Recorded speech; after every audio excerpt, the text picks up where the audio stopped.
ఎంత గొప్పది అనంటే, యోహాను సువార్త 3వ అధ్యాయము 16వ వచనంలో మనం చూచినప్పుడు, దేవుడు లోకమును ఎంతో ప్రేమించెను కాగా, ఆయన తన అద్వితీయ కుమారునిగా పుట్టిన వానియందు విశ్వాసముంచు ప్రతివాడును నశింపక నిత్య జీవం పొందునట్లు ఆయనను అనుగ్రహించెను అనే మాట మనం చూడగలము.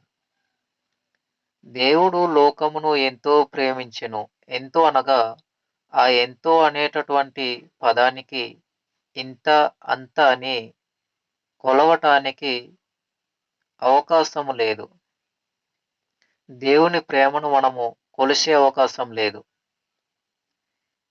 ఈ భూమి మీద మనము ఆహార పదార్థములను, వస్తువులను కొలిసే అవకాశం ఉంది. కాటా వేసే అవకాశం ఉంది. వాటిని తూక వేసే అవకాశం ఉంది. కానీ దేవుని ప్రేమ కొలవటానికి అవకాశం లేదు. ఎందుకంటే దేవుడు లోకమును ఎంతో ప్రేమించెనని చెప్పేసాడు. ఎంతో ప్రేమించెను అనంటే అందులో ఇంత, అంత అని మనము చెప్పటానికి అవకాశం అనేది లేదు. ఎంతగానో ప్రేమించినటువంటి దేవాది దేవుడు తన కుమారుడైనటువంటి యేసుక్రీస్తు వారిని ఈ లోకానికి పంపించాడు. అందులో ప్రేమ ఉంది. మనం ఇంకా ఆలోచన చేయగలిగితే దేవుడు మనలను ఎంతో ప్రేమించెను అనేటటువంటి దానికి మనము అడగకుండానే అన్నింటిని కూడా మనకు కావలసిన ఆహార పదార్థములను, మనకు కావలసినటువంటి ప్రకృతిలో కనబడుతున్న అనేకమైనటువంటి వింత వింత ప్రదేశాలను, అందమైనటువంటి ప్రకృతిని, అనేకమైనటువంటి రంగురంగుల పుష్పాలను, జలపాతములు, సముద్రాలు, కొండలు, లోయలు ఇవన్నీ ఉచితంగా దేవుడు మనకు అనుగ్రహించారు. ఇకపోతే ఆహార పదార్థములను గురించి మనం ఆలోచించినప్పుడు అరటిపళ్ళు. అరటిపళ్ళను మనం చూసినప్పుడు అవి ఒక లేయర్‌తో దేవుడు వాటిని డిజైన్ చేశారు.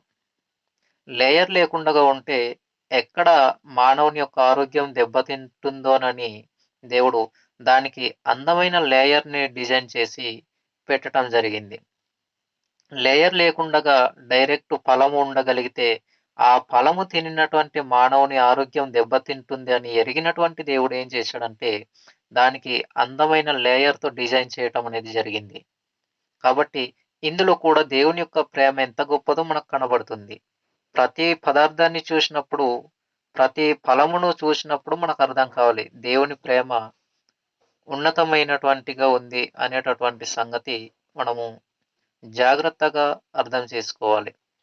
దేవుడు లోకమును ఎంతో ప్రేమించెను అనగానే, ఆ ఎంతో అనేటటువంటి పదంలో ఇంత, అంత అని కొలవటానికి అవకాశం లేనంతగా దేవుడు మనలను ప్రేమించాడు అనేటటువంటి సంగతి మనమందరూ కూడా ఎరగాలి.